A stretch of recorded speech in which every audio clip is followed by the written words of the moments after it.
I call the opposition spokesman, Shadow Minister Matt Vickers.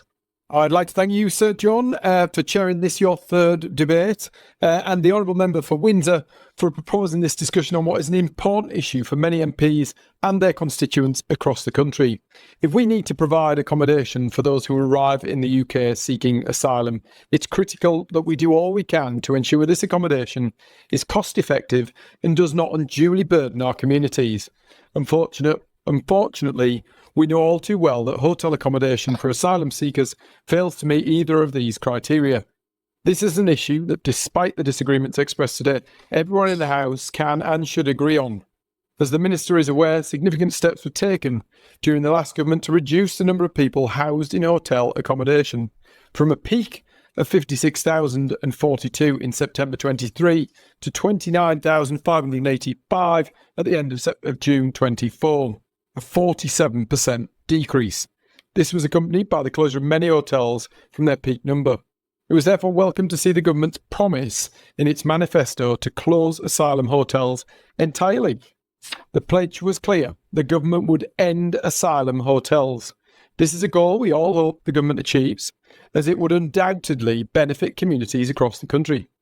However, the unfortunate reality is that since this government took power, we've gone in the opposite direction.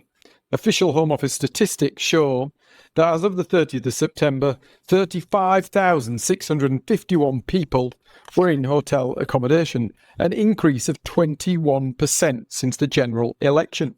Instead of closing hotels, we've seen the contrary. The Minister informed the House last week that there has been a net increase of 6 hotels since the election. We've heard from MPs that announcements about new hotels are often made with little notice, leaving minimal time to prepare and a lack of clarity. While the government should undoubtedly improve this process, surely the most impactful approach would be to reduce the reliance on hotel accommodation altogether. Sometimes it's too easy to focus on statistics. While they provide an important part of the picture, it's through speaking to residents that we hear the very real consequences for communities. In November, Councillor Nathan Evans invited me to visit Altrincham to see the huge impact of such a hotel on his community. I spoke to residents, business owners and the local Chamber of Commerce about the direct and indirect effects of Labour's decisions. These groups emphasised the need for safety, security and clear communication. These were reasonable requests that they felt had fell on deaf ears at the Home Office and the local authority. As well as concerns about security, the impact on the local economy was very evident. In Altrincham, the loss of nearly 300 hotel places on the local hospitality sector was huge.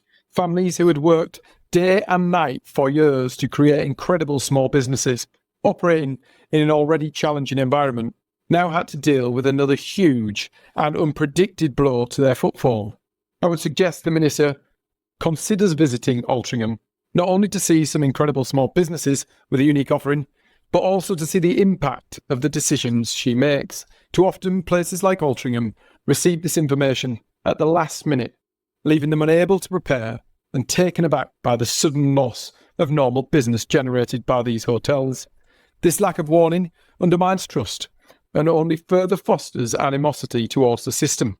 While I understand this is a complex issue, would the Minister consider the suggestion made by my right honourable friend, the Shadow Home Secretary in November, that greater notice be given to MPs before a hotel opens in their constituency? I'd also like to ask the Minister how sites are chosen and what consideration is given to the proximity to local schools, care homes, centres for the vulnerable, and indeed the impact on the local business community. I recognise that the Minister, along with honourable members, will point out that the number of people housed in hotels was too high under the last government.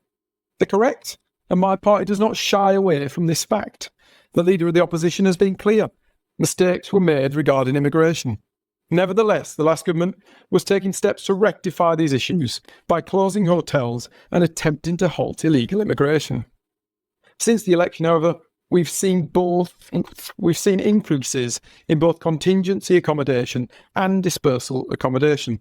Ultimately, the Minister, like the rest of us, knows the root cause of this problem, the illegal and dangerous channel crossings.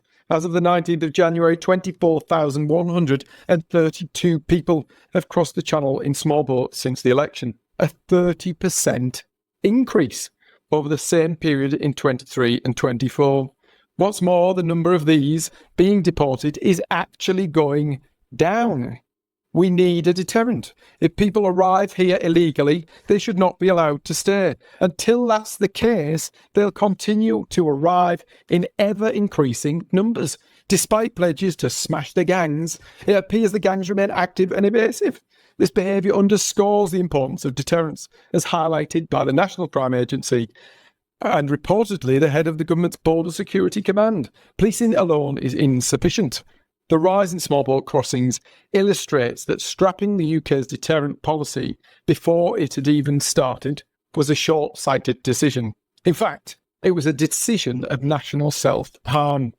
This deterrent approach has been successfully implemented in other countries such as Australia, which managed to resolve similar issues through decisive action. In fact, we've even seen it work here in the UK, with the Albania returns agreement reducing arrivals by more than 90%.